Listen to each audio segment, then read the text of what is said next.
بسم الله الرحمن الرحیم. اکثر لا که تاسو خیال کړی وي نو د شپې د ماشومان کوم چې ټول ورځ منډې ترډې والي وي د چا چې 15 کاله یا 15 کاله نه زیات عمر دی دی کې چې کوم دی د دې گروث کیږي بهترین طریقې سره وزن زیاتیږي د دې هایټ زیاتیږي هغه ماشومان ټول ورځ لوبیم کوي نو هغه چې کله راشي نو د شپې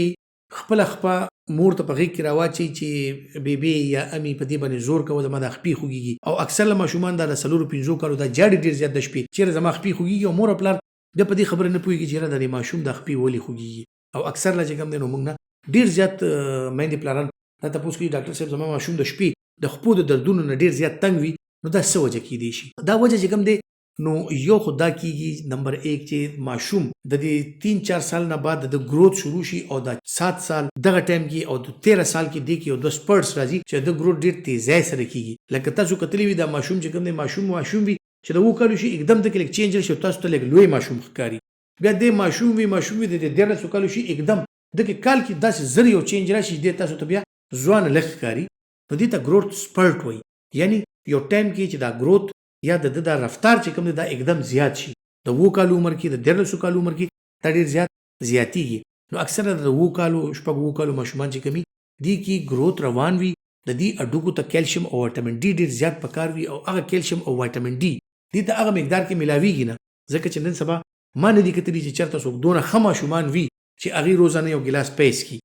هغه زمونږ په ټایم کې دا سم فرض خبره و چې سملاستی به نو مور پلار به در باندې په زور یو ګلاس پیس کول چې بچي سبا له سکول ته ځي بچي سبا له مدرسې ته ځي سبق په یادې دماغ به کمزوري دماغ د خشک شو کمزوري شوي نو په به د تنیولي او په به در باندې کتاب اسکل کزړه به خو او کنبو نو مور پلار به در باندې اسکل نو دغه سيزونه دي چې کوم کې کیلشیم او وټامین ډي دا سيزونه دي چې هغه پکې د خوراک نشي حاصلولې چې ماشوم څومره ګرځي څومره منډه تړي وهي نو دغه ټراما او دغه وایبریشن چې د خپل په درب زمکه لرا بغي او دا وایبریشن د دې اډوکو کې زی نو دې اډوکو کې الله تعالی قدرتي سنسرز خري دي هغه سنسرز چې کوم دی هغه اکټیویټ کیږي او دا اډوکو چې کوم دی گروث هم کوي او دې ځان ته کیلشیم او وټامین ډي د نور بدن راغواړي دا اډوکو هم پیډ شي هم لوړ شي او هم مضبوط شي نو اکټیویټي فزیکل اکټیویټي د ماشومانو لپاره انتهایی زیاته ضروري کوم ماشومانو چې فزیکل اکټیویټي نه هایټ زیاتیږي نه ویټ زیاتیږي او نه د اډوکی د طاقت چې کوم دی دا زیاتیږي ځکه چې هغه ماشوم کامیاب دی چې د منډې تړي وهي نو د کوم ماشومانو چې منډو تړو نه بعد فزیکل اکټیویټي نه بعد خپل کې دردونه راځي د شپې نو دا یو علامت دی چې د ماشوم گروث ماشاءالله خروان دی او دته ضرورت دی چې د نور کیلشیم او وټامین ډي ورکم د دې په خوراک کې پې شوملې ماستر کوچ یعنی مکھن دا سيزونه د دې ته زیات پکاري دی پرې دی چې لکه سن لایټ ته وزي چې د ماشوم په دې سکین باندې نور لګي چې د وټامین ډي خه مقدار کې پیدا کیږي نو علاوه ان شاء الله دا ماشوم د خپل دردونو خوګونه دینه با کلار وي دویم سټپ کې راځو د ماشومان نه لګلوي خلک کله اغي خپل لاسونو کې دردونه کیږي اکثر د خلکو کې بیا د خپل دردونه یا د خپل بېچینی د وټامین B12 د کمی د وجې نه کیږي یعنی ځوانان وي خو یې رجی زما د خپل پټي خوږي نو دغه خلکو کې اکثر لا اډوکې جوړ شوی وي خپل نارمل حد ته رسیدلې وي د 18 سال نه د عمر زیات وي د اډوکې اکثر بس جوړ وي مضبوط وي خو دغه ټایم کې د وټامین B12 او مختلف داسې سيزونه پکار دي ځکه چې زموږ خوراک کې نن سبا سبزیانې ختم دي زموږ خوراک کې غوښه کمه ده نو غوښې نه د فرش سبزیانو نه دې سيزونه چې کم دي نو موږ ته وټامین B کمپلیکس یعنی B12 او دا مختلف سيزونه راځي چې کم زموږ د صحت لپاره ضروری دي زموږ د پټو لپاره زموږ د نروز لپاره زموږ اعصابو لپاره دا ضروری دي نو د خپل پټي مټي دا چې کله په دې ځوانانو کې خوږي نو هغه کې اکثر د وټامین B12 د دې کمی کې دي شي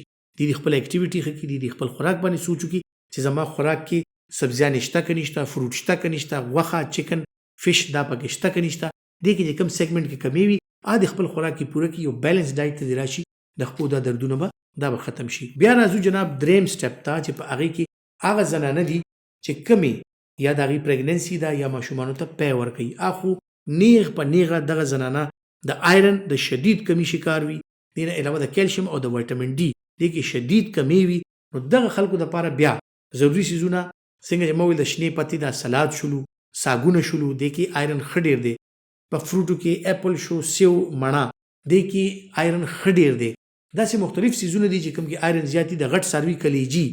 یعنی اینا په دې کې آیرن خډیر دی د خپل خوراک کې دا کې یو په کې د وینې کمی نه او دویم هر هغه مور چې کوم په ګډه باندې ماشوم دی یا کوم خپل ماشوم له پې ور کوي نو هغه دی ضرور په اورس کې کم از کم یو ګلاس او که دې ته اویلیبل وي او افورډیبل وي دا اخیستی شي، د ډېر غربت نه وي او دې ته خدای پاک دونه وس ورکړی وي، نو بیا 2 ګلاسه پی یا شوده دا ډېر زیات ضروري دي چې پریګننسي او د لیکټیشن یعنی د ماشوم ته د پی ورکولو دوران کې دا روزانه خامخا استعمالوي. دویمه اکټیویټي بیا ضروري ده چې دی د دې خپل اکټیویټي هم لګوي چې وزن یې نه زیاتېږي. اکثر د ماشومانو بعد دا زنانه خپل وزن خپل اکټیویټي پرېږدي وایي یاره بس جي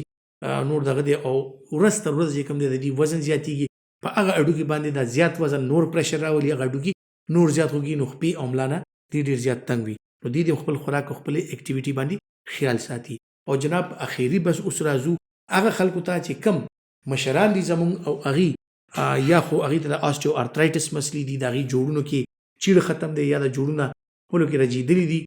یا دې د مختلف قسم بیماریانو په وجه، د شوګر په وجه، بلډ پریشر په وجه، د زړه بیماریانو مختلف دوایانو په وجه د دې د خپو لاسونو پټو کې او نروس کې دې کې کمزورتیا راغلې ده، نو هغې به څه کوي؟ نو دغه خلک یقینا چې د دې د معدې هم کمزورتیا راشي، مختلف دوایان هم خوري، خوراک هم کم شي، نو کوشش په دا کوي چې دې کم نه کم خوراک هم که کوي نو خوراک داسې وي چې فایدهمند خوراک وي. په هغې کې سبزي ضرور وي، فروټ ضرور وي،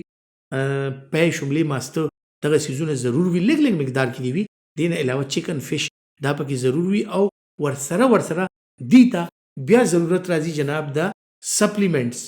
یعنی دې خلکو ته بیا مونږه ضرور کیلشیم، وایټامین ډي یا مختلف منرلز یا مختلف وایټامنز دا څیزونه دې ته بیا مونږ ایډوایز کوو، ځکه چې د خوراک نه اکثر د کمزورۍ د وجې نه، مختلف بیماریانو د وجې نه د دې هغه ضروریات اکثر که خوراک نه پوره کېږي، نو سپلیمنټیشن بیا مونږ دغه کسانو ته پکار دی چې وکړو چې هغې کمزوري دي، خوراک یې کم دی، نو هغې ته د سپلیمنټیشن ضرورت وي. نو انشاءالله دا څیزونه داسې دي تاسو خپل زندگی، خپل لایف سټایل باندې سوچ وکئ چې کم داسې څیزونه دي چې ما نه هغه پاتې شوي دي یا کم داسې کمې دي چې د هغې په وجه ما ته یا زما بچي ته یا زما مور ته یا زما پلار ته د دې څیز کمې دي چې د ده خپې لاسونه خوږېږي، جوړونه خوږېږي او دا بېچینه وي. نو انشاءالله دې ویډیو کې به تاسو ته ډېر معلومات میلو شوي وي. امید لرم چې دا ویډیو به ستاسو خوښه شوي وي. که خوښه شوې مو وي دا مخکې شیر هم کوئ او خپل ډېر خیال ساتئ. الله پامان.